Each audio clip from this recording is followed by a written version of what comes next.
I sat in that mahogany-paneled law office watching my sister Jessica become a millionaire while I got absolutely nothing. $5 million. That's what the lawyer announced would go to her and her children. My name wasn't mentioned once during the entire reading. But then Mr. Goldberg cleared his throat and said those words that would change everything. There's one more document. What happened next exposed a betrayal so deep it made me question everything I thought I knew about family, loyalty, and love. But sometimes the most devastating discoveries lead to the most beautiful transformations. Before we jump back in, tell us where you're tuning in from, and if this story touches you, make sure you're subscribed. Because tomorrow, I've saved something extra special for you. I was 35 when my father died, though the woman who had raised me seemed to vanish years before his actual passing. My name is Margaret Thompson, and for the past 5 years, I had been living in our family's colonial house on Maple Street in Millbrook, Connecticut, a town where success was measured by the square footage of your lawn and the number of cars in your circular driveway. My sister Jessica lived 2,000 miles away in Denver with her husband Tom and their 2 children, Emma and Luke. She had built a career as a marketing executive for a tech startup, always flying somewhere important, always closing deals that she'd mention casually during our brief phone conversations. Jessica was 3 years younger than me, but she had always carried herself like she was destined for bigger things. Even as children, she would organize elaborate plays in our backyard, casting herself as the princess while I played the loyal servant, or the wise advisor. Our parents, Robert and Margaret Thompson, would watch from the porch, my mother clapping enthusiastically while my father chuckled and shook his head in amazement. "That girl's going places," he would say, and even then I wondered where that left me. Our father had built Thompson and Associates real estate development from nothing, starting with a single property renovation when I was in elementary school and growing it into an empire worth $8 million by the time I graduated college. He was a man who understood land, who could look at an empty lot and see a thriving shopping center, who could walk through a rundown neighborhood and envision the beautiful homes that would one day line its streets. He taught me to read blueprints when I was 12, showed me how to calculate square footage and property values, and would take me to construction sites on Saturday mornings, letting me wear a hard hat that was far too big for my head. Jessica was never interested in those Saturday adventures.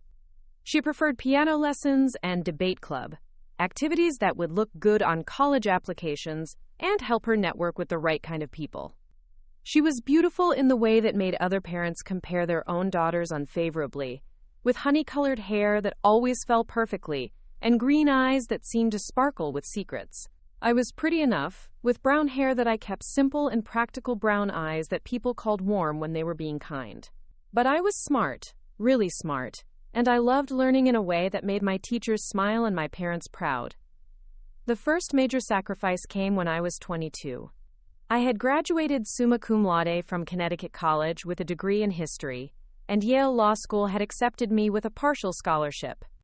I remember the day the acceptance letter arrived, thick and heavy in my hands, the Yale emblem pressed into the cream-colored paper, like a promise of everything I had worked toward. I had dreams of becoming a civil rights lawyer, of fighting for people who couldn't fight for themselves, of using my voice to change the world in small but meaningful ways. That same week, my father was diagnosed with early-onset dementia. The doctor explained it clinically, using terms like progressive cognitive decline and behavioral changes. But what it meant in real terms was that the man who had built an empire by remembering every detail of every deal would gradually forget how to tie his shoes. The business needed someone to step in immediately, someone who understood the company and could make crucial decisions while he was still capable of providing guidance. Jessica was in her final year at the University of Colorado, studying business and already talking about job opportunities in California and New York. She was dating Tom, a finance major who wore expensive watches and talked about his family's connections in investment banking. When our mother called to explain the situation, Jessica's response was immediate and unwavering. She couldn't possibly leave school in her senior year, and besides, she had already accepted an internship that could lead to a full-time offer after graduation. I sat in my tiny apartment near campus, looking at the Yale acceptance letter on my desk, next to the stack of LSAT prep books I had studied from for months. The choice seemed impossible, but really, it wasn't a choice at all. Jessica had a future planned, a boyfriend who was planning to propose, opportunities that were already in motion. I had potential, but potential could wait. At least, that's what I told myself as I called Yale and requested a deferral, then another, then finally withdrew my application altogether. Moving back home felt like stepping into a previous version of myself, one that was smaller and more constrained. My childhood bedroom looked exactly the same, with the same pale blue walls and white furniture, the same bookshelf filled with novels I had loved in high school. The house itself felt different, though, charged with an anxiety that hadn't existed before. My father was still my father in the mornings, sharp and focused, reviewing contracts and making phone calls with the same authority he had always possessed. But by evening, he would sometimes call me Jessica, or ask where his own father was, or become agitated about appointments that had happened decades earlier. My mother handled his diagnosis the way she handled most difficult things in her life, by delegating the emotional labor to someone else while maintaining a cheerful facade for the outside world. She joined a book club, started volunteering at the church auxiliary, and began referring to my presence in the house as such a blessing during this difficult time. She would tell her friends how grateful she was that I was available to help, always emphasizing the word available in a way that made it sound like I had been sitting around waiting for something meaningful to do with my life. The reality was far more complex and demanding than anyone outside our house understood. My father's dementia progressed in unpredictable waves, some days leaving him almost entirely himself, other days stealing pieces of his memory and personality that would never return. I learned to navigate his confusion with patience, redirecting his attention when he became agitated, maintaining routines that helped him feel grounded and secure. I managed his medications, coordinated with his doctors, and gradually took over more responsibilities at the business, as his ability to concentrate declined. Thompson and Associates required constant attention and decision-making. There were property acquisitions to evaluate, construction projects to oversee, tenant relations to manage, and financial projections to review. I had inherited my father's understanding of real estate, but I was learning the business side through trial and error, spending nights reading contracts and financial reports, making mistakes that cost money and time. I hired a property manager to handle day-to-day operations, but the major decisions still fell to me, and with each passing month, more of those decisions became mine alone. Jessica visited twice during those first 2 years, both times bringing gifts for our parents and updates about her new job in Denver, where she had been promoted twice and was earning what she described as stupid money for someone her age. She would arrive with an agenda of activities designed to maximize quality time, wanting to take family photos and organize special dinners, seemingly unaware that our father's good hours were becoming fewer and more precious. During her second visit, she suggested hiring a full-time caregiver so that I could get back to my own life, a phrase that stung because it implied that what I was doing wasn't really living. The suggestion revealed how little she understood about our father's condition or our family's financial situation. A full-time caregiver would cost more than $60,000 a year, money that we didn't have despite the business's success. Most of the company's assets were tied up in properties and ongoing developments, and my father's medical expenses were substantial. I had given up not just my law school dreams, but also any possibility of earning the kind of salary that would have allowed me to contribute significantly to outside care. Instead, I learned to read the subtle signs of his declining days, to comfort him during episodes of confusion, and to maintain the dignity he had always carried with such grace. I drove him to medical appointments, researched new treatments, and adapted our home to accommodate his changing needs. I also worked part-time at the Millbrook Public Library, a job that allowed me flexible hours and kept me connected to the intellectual world I missed. Shelving books and helping patrons find information felt like a small way of maintaining the life I had imagined for myself, even as that life seemed increasingly distant. My mother praised my dedication in public, often telling people at church or social gatherings that I was such a devoted daughter and that she didn't know what they would do without me.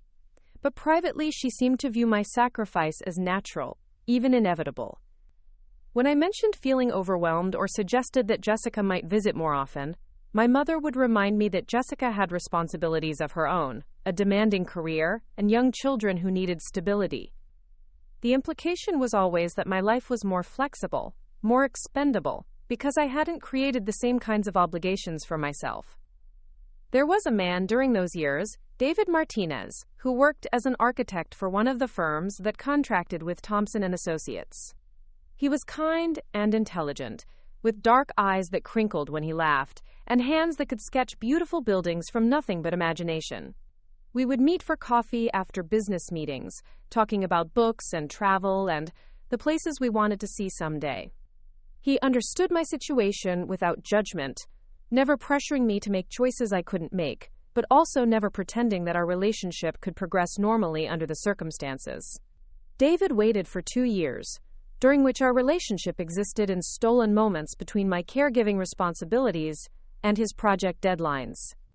He would bring me books he thought I'd enjoy, leave small gifts on my desk at the library, and listen patiently when I called him late at night, exhausted and needing someone who could remind me that I still existed as a separate person. But when his firm offered him a position leading a major development project in Seattle, he had to make his own choice about his future. The night before he left, we sat in his car outside my house, both of us crying but neither of us suggesting that he should stay or that I should leave. He gave me a compass that had belonged to his grandfather, silver and heavy in my palm, with the inscription, "For my navigator, DM," engraved on the back. "For when you're ready to find your own direction," he said, and I knew he meant it as a promise that someday I would have choices again, even though we both understood that someday might be too late for us. I kept the compass in my dresser drawer, taking it out sometimes when the weight of my daily routine felt too heavy. It reminded me that there was a world beyond Maple Street, beyond doctor's appointments and medication schedules, and the gradual dissolution of the man who had taught me to read blueprints and dream big dreams. But mostly it reminded me that I had been loved by someone who saw me clearly, who understood the choice I had made without resenting me for it. Jessica got married the summer after David left, a lavish ceremony in Denver that I couldn't attend because my father was going through a particularly difficult phase and couldn't be left with anyone else. She sent photos afterward, looking radiant in a dress that cost more than I made in 6 months at the library, surrounded by friends and family who all seemed to exist in a world of endless possibilities. Tom looked handsome and successful in his tuxedo, the kind of man who would always provide stability and security for the woman he married. They bought a house in a prestigious neighborhood, had their first child, Emma, 2 years later, and seemed to build exactly the life that our parents had always envisioned for their daughters. Jessica would call every few months with updates about promotions and vacations, new furniture and school districts, always asking how our father was doing but never offering to help in any concrete way. When I mentioned that I was exhausted or that the responsibility felt overwhelming, she would express sympathy before explaining why she couldn't visit more often or contribute more significantly to his care. The years began to blur together, each one marked by small losses and gradual adjustments. My father forgot how to drive, then how to manage his finances, then how to remember which pills to take when.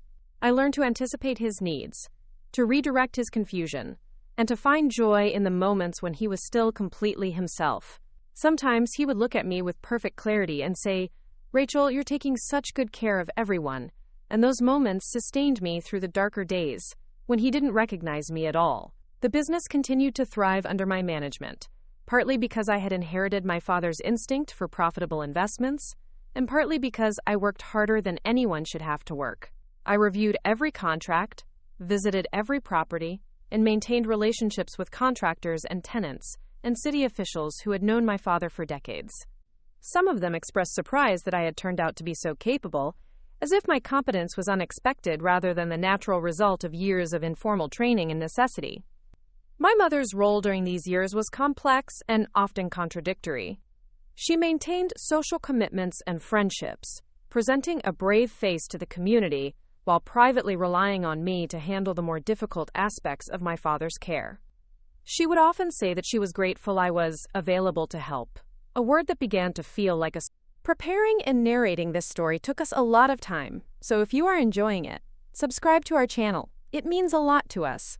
Now back to the story. Small knife each time she used it. Available implied that I had nothing else to do, that my life was empty of purpose until this crisis gave it meaning. When I turned 30, I realized that I had been living in a kind of suspended animation for almost 8 years. My college friends had advanced in their careers, married, started families, traveled to places I had only read about in books. I still worked part-time at the library, still lived in my childhood bedroom, still organized my days around someone else's needs and schedules. Jessica, meanwhile, had been promoted to director of marketing at her company, had bought a larger house, and was pregnant with her second child. During one of her increasingly rare phone calls, she mentioned that Tom had been offered a position with a company in Boston, only 2 hours from Millbrook. For a moment, I felt a surge of hope that perhaps proximity would change the dynamic, that she might become more involved in our father's care, or at least more aware of the daily challenges I faced. But when I mentioned the possibility during our next conversation, she laughed and said they had decided against the move because the cost of living was higher and they didn't want to disrupt Emma's preschool experience. The excuse felt flimsy, but I didn't challenge it. By then, I had learned to accept Jessica's limitations without resentment, understanding that her life had developed its own momentum and obligations. I also understood that my mother had made peace with the arrangement, satisfied that one daughter was thriving in the world while the other maintained stability at home. It was a division of labor that worked for everyone except me, but my feelings about the situation seemed less important than the practical necessity of keeping everything functioning smoothly. As my father's condition worsened, I found myself grieving not just his progressive decline, but also the life I had planned and the person I might have become. I would sometimes take out law school brochures, though they were years old and no longer relevant, just to remind myself that I had once had different ambitions. I read voraciously during quiet moments, fiction and history and memoirs by women who had overcome obstacles to build meaningful careers, living vicariously through their adventures and achievements. The library became my sanctuary, the one place where I was valued for my mind rather than my availability. Patrons would seek me out specifically, knowing that I could find the answer to almost any question, and that I genuinely cared about helping them discover new books and information. Children would save up their questions for days when I was working, and I began to lead a weekly story time that became popular with local families. These small connections reminded me that I had something valuable to offer the world, even if my own family seemed to take my contributions for granted. But the longer I stayed, the more invisible I became, not just to others but to myself. I stopped thinking about what I wanted from life and focused entirely on what was needed from me. I stopped making plans beyond the next doctor's appointment or the next business crisis. I stopped imagining a future that belonged to me, rather than to my father's illness or my family's expectations. It was a kind of disappearing that happened so gradually I didn't notice until I realized that when people asked about my dreams or goals, I had no idea how to answer. Jessica's second child, Luke, was born on a Tuesday in October, the same day my father had his first major medical emergency. I spent 14 hours in the hospital waiting room while doctors stabilized his condition, calling Jessica to let her know what was happening, but telling her not to worry about flying out immediately, since the situation seemed under control. She sent flowers to his room with a card that read, "Thinking of you all," and I understood that the all was meant to include me, though it felt strange to be lumped together with our parents, as if I were still a child, rather than a 32-year-old woman who was managing a $1 million business and coordinating complex medical care. That emergency marked the beginning of his final decline, a period of 18 months during which he required increasingly intensive care and supervision. I hired additional help for the business and reduced my hours at the library, spending most of my time ensuring that he was comfortable and safe. He slept more and spoke less, but there were still moments of connection that reminded me why I had made the choices I had made. He would sometimes hold my hand and say my name with perfect clarity, or ask me to read to him from books he had loved when I was growing up. During those final months, I found a box of his personal papers while cleaning out his study, including letters he had written to my mother during their courtship and old photographs from before Jessica and I were born. Among the papers was a leather journal, where he had recorded thoughts and observations about his business and his family. The entries were dated sporadically over many years, but the most recent ones, written after his diagnosis, were heartbreaking in their clarity about what was happening to him and their gratitude for my presence in his life. One entry, dated about 6 months before his condition worsened significantly, read, "Rachel has given up so much for us. I see her reading those law books sometimes, thinking I don't notice, but I do. She could have been anything she wanted to be, and instead she chose to be here, taking care of an old man who can't remember what he had for breakfast. Jessica is building a beautiful life in Denver, and I'm proud of her success. But Rachel is building something different here. She's building love, one day at a time, and that takes a different kind of courage. Reading those words, I felt seen in a way that I hadn't experienced in years. He had noticed my sacrifice, understood its magnitude, and valued it as something meaningful rather than simply expected. It was the acknowledgement I had needed but never asked for, written in his careful handwriting during a moment when his mind was still clear enough to recognize the full scope of what was happening to our family. My father passed away on a Wednesday morning in March, when the last of winter's snow was melting into muddy streams along our driveway. I had been awake since 4, sitting beside his bed and listening to the rhythm of his breathing grow slower and more labored. The hospice nurse had warned me that the end was near, but nothing could have prepared me for the profound silence that filled the room when that rhythm finally stopped. I held his hand as it cooled, whispering words of love and gratitude that I hoped somehow reached him wherever he had gone. My mother had been sleeping in the guest bedroom for weeks, unable to bear the weight of watching him slip away. When I knocked softly on her door to tell her he was gone, she crumpled against me like a paper doll, all the strength she had maintained for appearances finally abandoning her. We stood together in the hallway, two women who had shared this man's love in different ways, holding each other while the house seemed to exhale around us, releasing years of tension and worry into the morning air. Jessica flew in that afternoon, arriving with red eyes and a suitcase that looked like it had been packed in a hurry. She hugged me tightly at the airport, and for a moment we were just sisters again, united in grief rather than divided by circumstance. She had taken bereavement leave from her job and arranged for Tom's mother to watch the children, telling me she could stay for up to 2 weeks to help with arrangements and decisions. It was the longest commitment of time she had made to our family in over a decade, and I felt grateful despite everything. The funeral arrangements consumed the next 4 days, a whirlwind of decisions about flowers and music and readings that somehow needed to capture the essence of a man who had lived 73 years of love and ambition and gradual decline. Jessica proved surprisingly helpful with the logistics, using her marketing skills to coordinate with the funeral home, design memorial cards, and organize the reception that would follow the service. She seemed determined to create something beautiful and meaningful, perhaps making up for all the occasions she had missed during his illness. The service itself was held at St. Mark's Episcopal Church, where our family had attended sporadically throughout my childhood. The sanctuary was filled with people from every phase of my father's life: business associates and competitors, neighbors from 3 different decades, employees who had worked for Thompson & Associates since its early days, and church members who remembered him from before his diagnosis. Jessica delivered a eulogy that was both personal and professional, sharing stories about his integrity in business and his devotion to family, with the kind of polished delivery that made me proud to be her sister. I chose not to speak publicly, partly because Jessica had volunteered, and partly because I knew my voice would break if I tried to summarize what my father had meant to me. Instead, I sat in the front pew listening to others share memories of his generosity and vision, his ability to see potential where others saw problems, his quiet way of helping people without expecting recognition. Several speakers mentioned how much he had loved talking about his daughters, always carrying photos and updates about our achievements, and I wondered what stories he had told about me during the years when my only achievements were small acts of daily caregiving.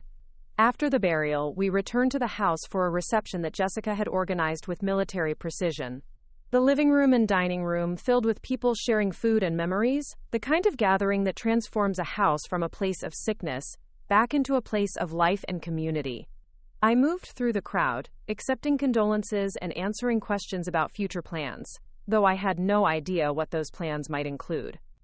Several business associates offered to help with the transition, assuming that I would continue running Thompson & Associates, but I found myself unable to commit to anything beyond getting through the immediate aftermath. Jessica stayed busy during the reception, playing hostess with the same natural grace that had made her popular in high school and successful in her career. She remembered people's names, asked about their families, and made everyone feel welcome in what had been our father's house. Watching her, I could see why our parents had always believed she would be the one to carry the family forward into the future. She had a gift for making people feel important and valued, a skill that served her well in both business and social situations. After the last guests left and we had cleaned up the remnants of the reception, the three of us sat in the kitchen drinking tea and processing the day. Jessica complimented the flowers, praised the minister's remarks, and expressed satisfaction with how everything had come together. My mother nodded along, seeming grateful that someone else had taken charge of the details that would have overwhelmed her. I felt exhausted in a way that went beyond physical tiredness, emotionally drained from performing grief in public while trying to support everyone else through their own sorrow. That night, Jessica and I stayed up late looking through photo albums and sharing memories that we had never discussed before. She told me about conversations she had had with our father during her infrequent visits, moments when he had expressed pride in my dedication and worry about the sacrifices I was making. She admitted that she had sometimes felt guilty about her absence but hadn't known how to bridge the gap between her life in Denver and the needs of our family in Connecticut. For the first time in years, we talked honestly about the choices we had both made and the different ways we had tried to love our parents. Jessica extended her stay by several days, helping me sort through our father's personal belongings and begin the process of organizing his papers for the estate attorney. She approached the task with her usual efficiency, creating labeled boxes and detailed inventories. But I could see that handling his clothes and books and the small objects that had made up his daily life was affecting her more deeply than she had expected. We found his collection of business journals, the compass he had carried during his military service, and dozens of photographs documenting the growth of his company and his family. The business required immediate attention, with several major projects in various stages of development and employees who needed reassurance about their job security. Jessica attended meetings with me during her extended stay, using her corporate experience to help evaluate options and make short-term decisions. She seemed genuinely interested in understanding what I had been managing for the past 5 years, expressing surprise at the complexity of the operations and the scope of my responsibilities. For a few days, I allowed myself to imagine that she might consider moving back to Connecticut to help run the company, but I knew that was unrealistic given her established life in Denver. During our father's final weeks, I had arranged for Mr. Harrison Goldberg, the family's estate attorney, to visit the house and discuss the will with my father while he was still lucid enough to understand the implications. Mr. Goldberg was a kindly man in his 60s who had handled Thompson and Associates legal matters for over 20 years, and he approached the conversation with sensitivity and patience. My father had been very specific about his wishes, Mr. Goldberg explained, and the will was straightforward and legally sound. 2 weeks after the funeral, we received a call from Mr. Goldberg's office requesting a meeting to review the estate documents. Jessica had already extended her stay twice and was feeling pressure from her job and family to return to Denver, but she agreed to delay her departure one more day for the will reading.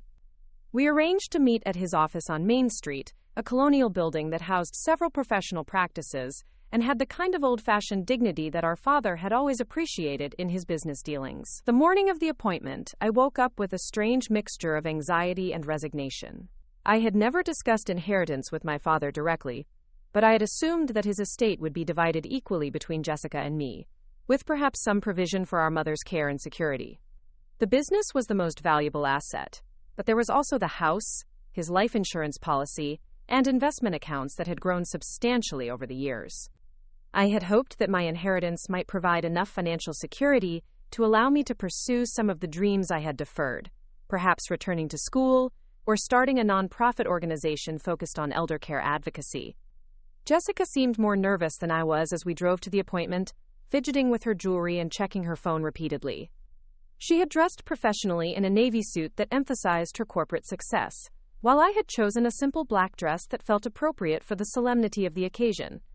Our mother had decided not to attend, saying that legal matters made her anxious and that she trusted us to handle whatever needed to be handled. In retrospect, her absence should have been a warning sign, but at the time it seemed consistent with her tendency to avoid difficult situations. Mr. Goldberg's office was exactly what I had expected. Wood-paneled walls lined with law books, a massive mahogany desk covered with neat stacks of documents, and chairs upholstered in dark leather that creaked softly when we sat down. He offered us coffee and water, making small talk about the weather and the upcoming spring season while he organized the papers he would need for our meeting. His demeanor was professional but warm, and he expressed genuine sympathy for our loss before beginning the formal reading. The will itself was a thick document, written in the precise language that attorneys use to eliminate ambiguity and ensure legal clarity. Mr. Goldberg explained that he would read through the major provisions and then answer any questions we might have about the implications or next steps. He began with small bequests to longtime employees and charitable organizations that our father had supported, amounts that seemed generous but not surprising given his history of philanthropy and loyalty to people who had helped build his success. Then came the major provisions, and my world shifted in ways I could never have anticipated. The entire estate, including Thompson and Associates, the family home, his investment portfolio, and his life insurance proceeds, totaling approximately $5 million, was left entirely to Jessica and her children. The will specified that Emma and Luke would receive trust funds for their education and future needs, while Jessica would inherit everything else immediately and without restriction. My name was mentioned only once, in a brief paragraph acknowledging my years of care and service, but explaining that since I had already received the benefit of living in the family home and had been compensated through my work with the business, no additional inheritance was necessary. The language was clinical and cold, reducing 5 years of devoted caregiving to a kind of employment arrangement that had already been adequately rewarded. I sat in that leather chair listening to Mr. Goldberg's careful recitation and felt something fundamental break inside me. Not just disappointment or hurt, but a kind of disorientation that comes from discovering that your understanding of reality was completely wrong. I had believed that my sacrifice mattered, that my father valued what I had given up to care for him, that my place in the family was secure and recognized. Instead, I learned that I had been essentially invisible, my contributions so expected and unremarkable that they didn't warrant acknowledgement in the document that represented his final wishes. Jessica shifted uncomfortably in her chair, her face flushing with what might have been embarrassment or surprise. She glanced at me several times during the reading, but I couldn't meet her eyes. I focused instead on a painting hanging behind Mr. Goldberg's desk, a landscape of rolling hills and distant mountains that seemed to represent all the places I would never have the freedom to explore. The irony wasn't lost on me that I was staring at an image of horizons, while learning that my own horizons had been permanently narrowed. When Mr. Goldberg finished reading, the office fell into an uncomfortable silence. He cleared his throat and asked if we had any questions about the provisions or the process for executing the estate. Jessica spoke first, her voice uncertain and slightly higher than usual. She asked about tax implications and timing, practical questions that demonstrated her business acumen even in this emotionally charged moment. I remained silent, unable to formulate questions about a situation that seemed too surreal to be happening. Mr. Goldberg explained the next steps: probate proceedings that would take several months, during which Jessica would need to work with the court and various financial institutions to transfer ownership of assets. He recommended that she consider hiring a property management company to oversee Thompson and Associates unless she planned to move to Connecticut and run the business herself. The suggestion seemed to assume that I would not continue in my current role, though no one had explicitly discussed my future with the company. As we prepared to leave, Jessica finally addressed me directly, saying that she wanted to talk privately about the situation and make sure I understood that this outcome wasn't what she had expected or necessarily wanted. Her tone was conciliatory, almost apologetic, but her words felt hollow given the finality of what we had just heard. Mr. Goldberg gathered his papers and expressed sympathy for what he acknowledged was a difficult and emotional situation, adding that estate planning sometimes produces outcomes that seem harsh, but reflect complex family dynamics and considerations. We drove home in silence, both of us processing the implications of what had just happened. I felt numb rather than angry, as if my emotional responses had been temporarily disconnected from my conscious mind. Jessica kept glancing at me and starting to speak before apparently thinking better of whatever she had planned to say. The familiar streets of Millbrook looked different somehow, less like home and more like a place I was visiting temporarily. At the house, we found our mother waiting in the kitchen with a pot of tea already prepared, as if she had been timing our return. Her expression was carefully neutral, but there was something in her eyes that suggested she had known exactly what we would learn at Mr. Goldberg's office. Jessica immediately began explaining what had happened, her words tumbling out in a rush of confusion and concern, but our mother's responses seemed oddly rehearsed, as if she had already considered how to handle this conversation. When Jessica finished her summary and looked to our mother for explanation or guidance, the response was devastating in its simplicity. Our mother reached across the table and took my hand, her touch gentle but her words brutal. She explained that she and our father had discussed the inheritance extensively during his final months, weighing what would be fair and practical for everyone involved. Jessica had built a successful life and career, but also had significant expenses related to her children's future education and her family's security. I, on the other hand, had been living comfortably in the family home and had gained valuable business experience that would serve me well in future employment. The logic was presented as if it were self-evident and reasonable, a practical solution to the challenge of providing for two very different daughters with very different needs. Our mother emphasized that I had received something even more valuable than money. I had experienced the blessing of caring for my father during his final years, sharing precious time with him that Jessica had missed due to her geographic distance and family obligations. That time, she suggested, was my inheritance, a gift that couldn't be measured in dollars but was infinitely more meaningful than material assets. I listened to this explanation with growing disbelief, recognizing the same twisted reasoning that had shaped so many of our family's decisions over the years. My sacrifice was being reframed as a privilege, my lost opportunities presented as choices I had made for my own benefit, my dedication transformed into a kind of payment that eliminated any claim to additional recognition or support. The years I had spent caring for our father were being characterized as selfish rather than selfless, as if I had been the primary beneficiary of an arrangement that had cost me everything I had planned for my future. Jessica looked increasingly uncomfortable as our mother continued speaking, clearly recognizing the unfairness of the situation, but also seeming unsure about how to respond.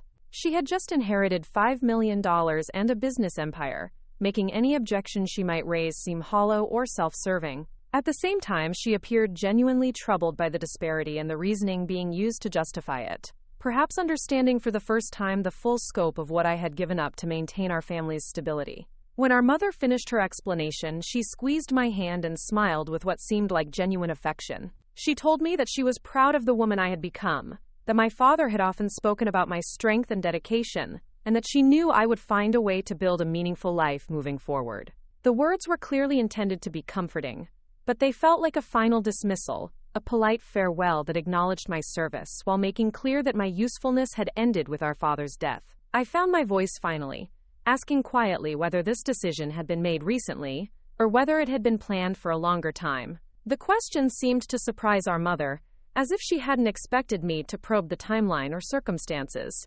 After a moment's hesitation, she admitted that the will had been updated about 6 months before our father's death, when his cognitive decline had accelerated and they had both become concerned about ensuring that his estate would be distributed in the most appropriate way. The timing stung almost as much as the decision itself. 6 months earlier, I had been sleeping in a chair beside our father's bed during a particularly difficult period, managing his medications around the clock and coordinating with hospice workers to ensure his comfort. I had been researching new treatments and therapies, hoping against hope that we might find something to slow his decline or improve his quality of life. During that same period, apparently, he and our mother had been quietly revising his will to exclude me from any meaningful inheritance, making a decision that would fundamentally alter my future without including me in the conversation. Jessica finally spoke up, saying that she didn't feel comfortable with the situation and wanted to explore options for sharing the inheritance more equitably.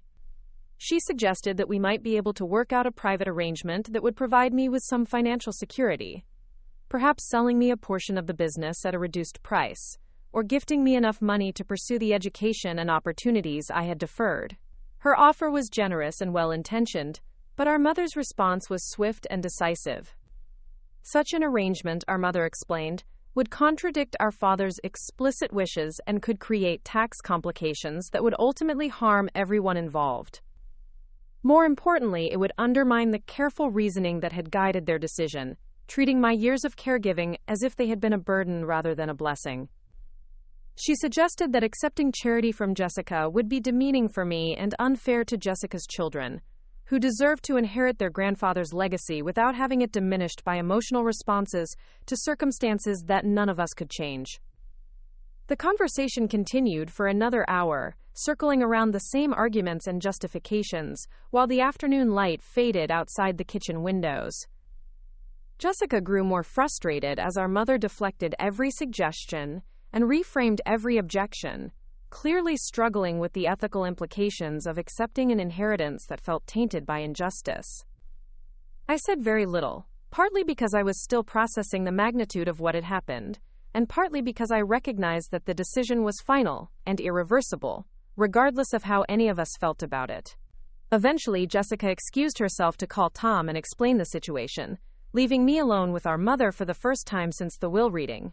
The silence between us felt different than it had during the years of shared caregiving, charged with unspoken resentments and fundamental disagreements about love and fairness and family obligation.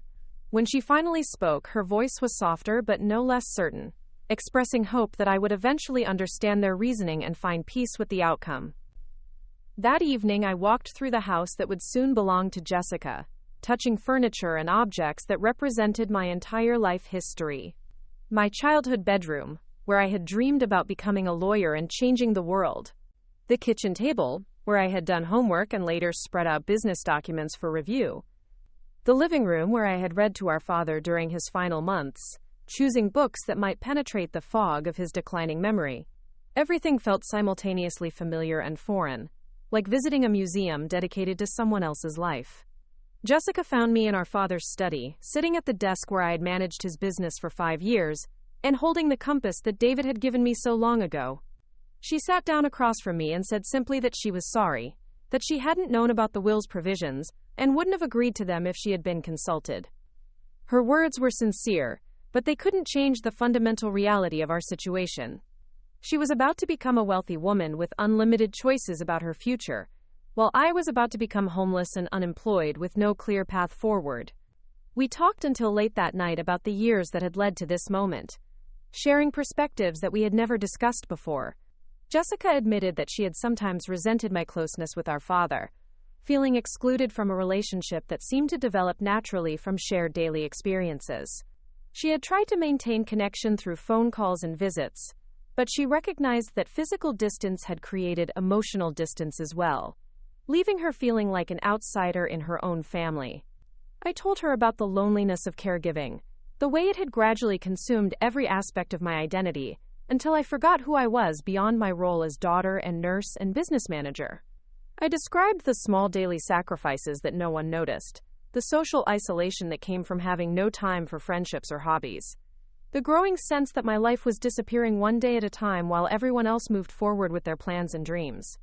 We cried together that night, mourning not just our father's death, but also the years of misunderstanding and missed connection that had brought us to this painful moment. Jessica promised to find a way to share the inheritance fairly, despite our mother's objections and the legal complexities involved. I appreciated her intention, but I also knew that accepting her help would create a different kind of burden, making me financially dependent on her generosity rather than truly independent. By morning, I had made my decision. I would leave Millbrook and start over somewhere new, using the small amount of money I had saved and the skills I had developed to build a life that belonged entirely to me. Jessica tried to talk me out of leaving, offering to buy me a house in town and provide financial support while I figured out my next steps. But I knew that staying would mean accepting a permanent role as the grateful recipient of her charity, forever marked by the family dynamics that had shaped our entire relationship. 3 days later, Jessica returned to Denver with promises to visit more often and stay in closer touch. Our goodbye was emotional but also final in a way that neither of us acknowledged explicitly. We both understood that our relationship would never recover from what had happened, not because of anger or resentment, but because we now lived in fundamentally different worlds with fundamentally different possibilities. I spent the following week packing my belongings and making arrangements to leave the only home I had ever known. The process was both liberating and heartbreaking, forcing me to choose which possessions were essential to my future and which belonged to a past I was leaving behind.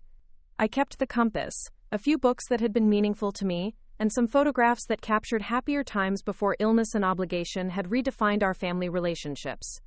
On my final morning in the house, I wrote a letter to our mother explaining my decision to leave and expressing forgiveness for choices that I couldn't understand but wouldn't continue fighting. I left the letter on the kitchen table next to the key to the house, along with detailed instructions for managing the business transition and caring for the plants I had tended for years. Then I loaded my car with everything I owned and drove away from Maple Street without looking back. The road ahead was uncertain, but for the first time in over a decade, it was mine to choose. I had no inheritance except the knowledge that I was capable of surviving betrayal and starting over.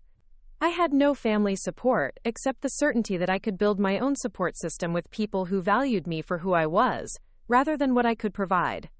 I had no clear destination except away from the place where my worth had been measured only by my usefulness to others. As I drove north toward Maine, I thought about the compass in my purse and David's words about finding my own direction. The inheritance that should have been mine was gone, taken by people who had convinced themselves that they were acting out of love and wisdom.